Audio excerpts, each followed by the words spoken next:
Shalom.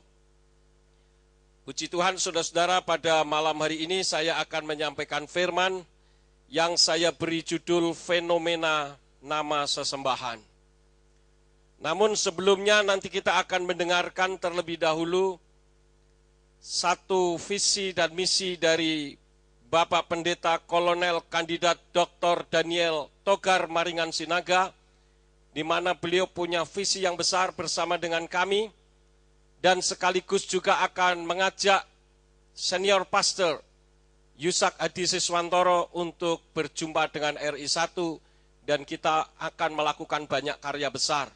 Kerinduan hati kami supaya Indonesia penuh dengan kemuliaan Bapa Yahweh, tidak ada lagi umat Nasrani yang menyebut nama sesembahan lain. Kita akan dengarkan Pastor Kolonel Daniel Kandidat Dr. Daniel Togar Maringan Sinaga menyampaikan misinya walaupun hanya 3 menit.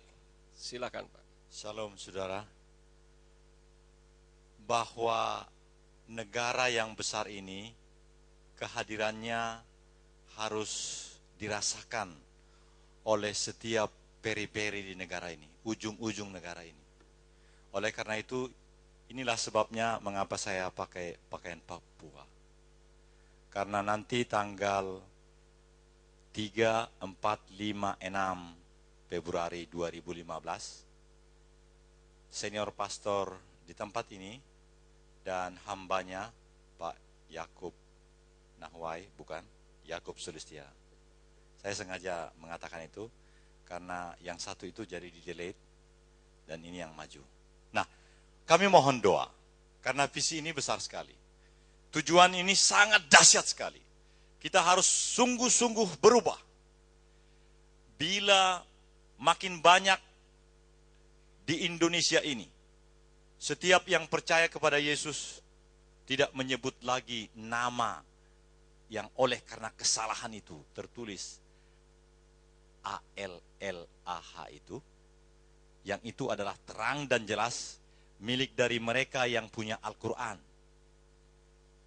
Kita sudah jelas, milik kita adalah Bapa Yahweh, Yesua Hamasya, dan Ruach HaKodes. Oleh karena itu, menjadi kedamaian yang sangat luar biasa di dalam kehidupan bernegara, berbangsa, dan bermasyarakat. Saya sebagai pendeta dan tinggal 2 tahun lagi akan pensiun, sebab 58 tahun harus pensiun.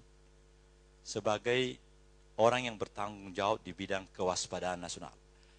Visi beliau, visi yayasan yang saya dirikan sejak tahun 98, yang intinya adalah supaya negara ini tetap menjadi negara yang besar, maka apa yang disampaikan oleh hambanya ini haruslah menjadi milik dari setiap orang Kristen. Yaitu tidak lagi menyebut, apa itu namanya? Nama sesembahan yang tidak layak kita ucapkan. Karena itu menyakiti hati mereka.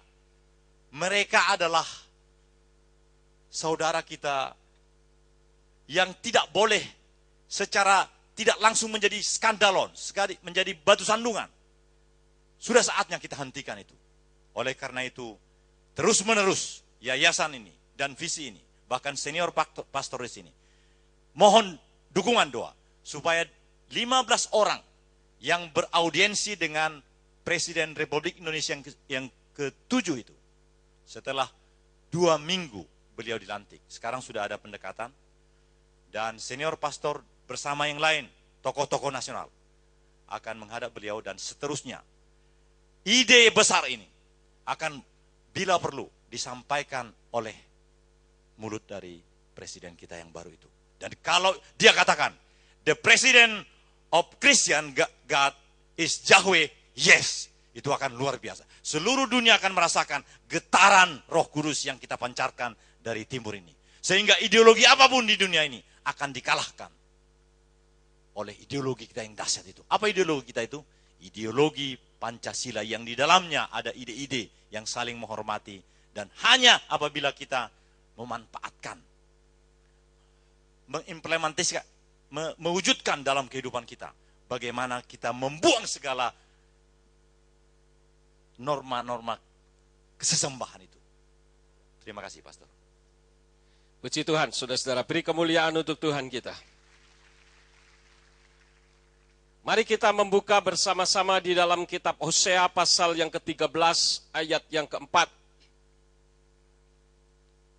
Kitab suci dari Indonesian Literal Translation yang saya miliki, di situ berbunyi, Aku adalah Yahweh Elohimmu sejak dari tanah Mesir, dan kamu tidak akan mengenal ilah-ilah lain selain aku, karena tidak ada juru selamat kecuali aku. Di dalam kitab suci berbahasa Ibrani dikatakan, Wa anoki Yahweh Elohika ma'eretz Mitzrayim, wa Elohim zulati lo teda umusia ain bildi. Yang kalau diterjemahkan lebih tepat dikatakan, dan akulah Yahweh Elohimu dari tanah Mitzrayim atau tanah Mesir, dan kamu tidak mengenal sesembahan-sesembahan selain aku, karena tidak ada juru selamat selain aku. Dari ayat ini, saudara-saudaraku yang kekasih, ada 3 hal yang bisa kita ambil. Yang pertama adalah ada pribadi yang memperkenalkan namanya. Yang kedua, ada alternatif sesembahan lain. Dan yang ketiga, adanya satu-satunya penyelamat manusia. Itu apabila kita jabarkan dari ayat tadi, Hosea 13 ayat yang keempat. Nah, berdasarkan inilah, maka ada beberapa hal yang ingin saya sampaikan. Yang pertama, ada pribadi yang memperkenalkan namanya. Di dalam kitab Yesaya pasal yang ke-42 ayat yang ke-8, kita membuka di dalam Yesaya pasal yang ke-42 ayat yang ke-8. Di sana dikatakan, Akulah Yahweh, itulah namaku, dan aku tidak akan memberikan kemuliaanku kepada yang lain, dan pujianku kepada patung. Di dalam kitab suci terjemahan Yayasan Lembaga Alkitab Indonesia, di sana dikatakan, Akulah Tuhan, itu namaku. Artinya ada Tuhan yang bernama Tuhan. Karena di situ dikatakan, Akulah Tuhan, itu namaku. Namun apabila kita membaca di dalam kitab berbahasa Ibrani dengan jelas dikatakan, Ani Yahweh, Husmi, Ani itu aku, Yahweh, Husmi, itulah namaku. Jadi Yahweh itu memperkenalkan namanya. Tentu kepada semua umat manusia. Dan ada orang yang mengatakan bahwa nama Yahweh itu diberikan oleh Musa atau Mose. Namun kalau kita perhatikan saudara-saudara, di dalam kitab Yeremia pasal yang ke-32. Kita membuka kitab Yeremia pasal yang ke-32 ayatnya yang ke-20. Di sana dikatakan, sebab engkau telah menaruh tanda-tanda dan keajaiban-keajaiban di tanah Mesir sampai pada hari ini, dan di Israel serta di antara manusia, dan engkau telah membuat nama bagimu seperti pada hari ini. Asyer samta otot umirtim ba'eretz Mitzrayim, at hayom hase uf Yisrael uva Adam, wa ta'ase lekashem kayom hase. Di sini kita jelas mengungkapkan firman Tuhan bahwa nama Yahweh itu bukan karena diberikan oleh manusia, yang seringkali orang katakan orang bisa menyebut Yahweh karena diberikan oleh Musa. Berdasarkan penerjemahan yang ada dengan jelas di situ dikatakan, sebab engkau telah menaruh tanda-tanda dan keajaiban-keajaiban di tanah Mitzrayim atau Mesir sampai pada hari ini, dan di Israel serta di antara manusia, dan engkau telah membuat nama bagimu seperti pada hari ini. Ada orang mengatakan, kenapa sih kita masih ngurusin soal masalah nama? Tuhan itu tidak bisa dipikir dengan akal manusia. Justru karena Tuhan itu tidak bisa dipikir dengan akal manusia yang hanya sebesar kepalan tangan ini, maka Tuhan mengikatkan dirinya dalam sebuah nama, yaitu Yahweh. Ada seorang doktor lulusan dari Fuller Theological Seminary dari Pasadena, dan doktor itu berasal dari Indonesia, dan beliau itu teman baik saya. Ketika dia tahu bahwa saya tidak lagi menyebut nama sesembahan lain, saudara-saudara, maka sang dokter ini mengatakan kepada saya, Yakub, kamu tahu enggak bahwa Tuhan itu tidak punya nama? Saya bingung dengan pernyataannya, saudara-saudara. Dia seorang doktor S3 dan lulusan dari Fuller Theological Seminary. Saya pernah sampai ke sekolahan itu di Pasadena. Dan saya berjumpa dengan seorang yang biasa memerangi dengan spiritual warfare, yang ahli di dalam spiritual warfare, yaitu Peter Wagner. Kami pernah berjumpa di sana. Nah, beliau katakan bahwa yang dokter dari Indonesia ini, bahwa Tuhan itu tidak punya nama. Saya katakan, kok Bapak bisa mengatakan Tuhan tidak punya nama? Sekarang saya mau tanya, tolong jawab. Saya bilang, silakan Pak. Yakub, kamu punya nama, siapa yang memberi nama? Saya bilang, papa mama saya. Oke, papa mama you punya nama, siapa yang memberi nama? Emak engkong saya bilang begitu, kakek nenek saya. Nah, kakek nenek you punya nama, siapa yang memberi nama? Papa mamahnya kakek nenek saya. Lalu dia kejar terus, lah papa mama kakek neneknya you, siapa yang memberi nama? Kakek nenek dari kakek nenek saya. Itu kalau diteruskan ke atas, Yakub, siapa yang memberi nama? Nggak ada kan? Oh iya, betul juga ya Pak ya. Saya bilang begitu. Nah iya, makanya udah nggak usah ributin itu. Saya bilang itu benar kalau berdasarkan pikiran kita. Sehingga Yahweh itu salah karena tidak ada yang memberi nama. Tetapi saya tunjukkan ayat ini. Coba Bapak lihat. Bukankah di situ dikatakan bahwa Dia telah membuat nama bagimu seperti pada hari ini. Artinya yang memberi nama Yahweh itu siapa? Yahweh itu sendiri. Jadi bukan Musa atau para nabi. Tidak, saudara-saudara. Dan nama Yahweh itu sudah dikenal. Ketika Adam memberi nama anaknya bernama Kain. Saudara bisa melihat di dalam kitab suci untuk PR, saya tidak perlu buka. Kain itu punya nama. Dan maknanya di situ ada nama Yahweh. Jadi Tuhan itu sudah dikenal oleh manusia sejak Adam dan Hawa.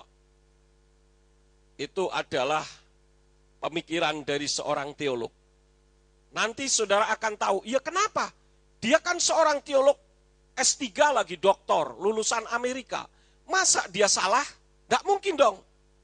Saya ingin beritahu kepada saudara, bahwa untuk mengenal nama Yahweh, itu merupakan kasih karunia yang diberikan oleh Yahweh sendiri, dan yang diberikan oleh Yeshua HaMashiach atau Yesus Kristus. Yang kedua, dia katakan jangan menyebut namanya dengan sembarangan. Nama sesembahan lain. Itu adalah bukti pertama bahwa Tuhan memperkenalkan namanya, karena Tuhan tidak ingin umat-umatnya menyebut nama sesembahan lain. Mari kita membuka di dalam kitab Keluaran pasal yang ke-23. Keluaran pasal yang ke-23 ayatnya yang ke-13. Dan dalam segala hal yang telah kufirmankan kepadamu, haruslah kamu waspada. Juga nama ilah-ilah lain jangan kamu sebut-sebut, itu jangan terdengar dari mulutmu. Di dalam kitab berbahasa Ibrani berbunyi, Ufkol asyer amarti alechem tisamer weshem Elohim, akhrim lo taskiru lo yishama alpika. Dalam segala hal yang kufirmankan kepadamu, haruslah kamu berhati-hati. Juga nama sesembahan lain jangan kamu sebut-sebut, itu jangan terdengar dari mulutmu. Jadi ayat ini bukan saya yang berbicara, tetapi firman Tuhan sendiri mengajarkan supaya nama sesembahan lain itu jangan disebut-sebut. Dan kita tahu Allah adalah nama sesembahannya umat Islam. Tadi saya sudah bersaksi bagaimana saya dulu pernah disidang oleh 12 kiai ketika saya mensosialisasikan nama Yahweh dan saya tidak lagi menggunakan kata Allah, kemudian saya difitnah. Dalam fitnahannya itu dikatakan bahwa saya membuang Allah, kemudian saya dipanggil mereka. Dan saya katakan bahwa saya tidak membuang, tetapi saya mengembalikan. Saya katakan kepada para kiai, di situ dikatakan di dalam Quran surat 112 Al-Ikhlas ayat 1-3 dikatakan, Kul huwallahu ahad, Allahu somad lam yalid walam yulad walam yakul lahu kufuwan ahad. Yang artinya pada intinya bahwa Tuhan itu tidak beranak dan tidak diperanakkan. Sekarang bagaimana Pak Kiai? Kalau saya mengatakan Allah di dalam kekristenan, berarti ada Allah Bapa, Allah Anak, dan Allah Roh Kudus. Di antara mereka ada yang nyeletuk. Kalau begitu, Allah Bibi ada enggak Pak Pendeta? Kenapa? Karena pada intinya umat Islam tidak suka orang Kristen menggunakan kata Allah. Dan oleh umat Islam, saya ini banyak dikenal tokoh-tokohnya. Karena saya difitnah supaya mereka membunuh saya. Siapa yang memfitnah? Adalah orang-orang Kristen dan pendeta-pendeta sendiri. Namun justru setelah saya ungkapkan itu, mereka mengatakan dengan penggunaan kata Allah di dalam kekristenan itu sudah mengandung makna kristenisasi. Itulah sebabnya maka mereka marah tentang hal ini. Oleh karena itulah maka saya ajarkan supaya jangan memanggil nama sesembahan lain, karena memang firman Tuhan yang melarangnya. Ada orang yang mengatakan Tuhan mau kok dipanggil dengan apa saja. Itu kan menurut kita. Firman Tuhan dengan jelas tadi katakan Keluaran 23 ayat 13, supaya namanya sesembahan lain jangan dipanggil. Jangan kedengaran dari mulut kita. Kemudian yang seringkali terjadi orang mengatakan, sudahlah Pak, enggak usah ngurusin begitu. Tuhan tahu kok isi hati manusia. Ya benar, Tuhan tahu isi hati manusia. Tetapi kitab Roma 10 ayat yang ke-10 mengatakan apa? Apa yang keluar dari mulut kita itu berasal dari hati kita. Kalau Tuhan tahu bahwa di dalam hati kita itu yang disebut adalah Yahweh, kenapa mulutnya mengatakan Allah? Artinya tidak sesuai dengan apa yang ada di dalam hati dan di mulut kita. Bukankah firman Tuhan katakan ya di atas ya, tidak di atas tidak, lebih daripada itu berasal dari si jahat.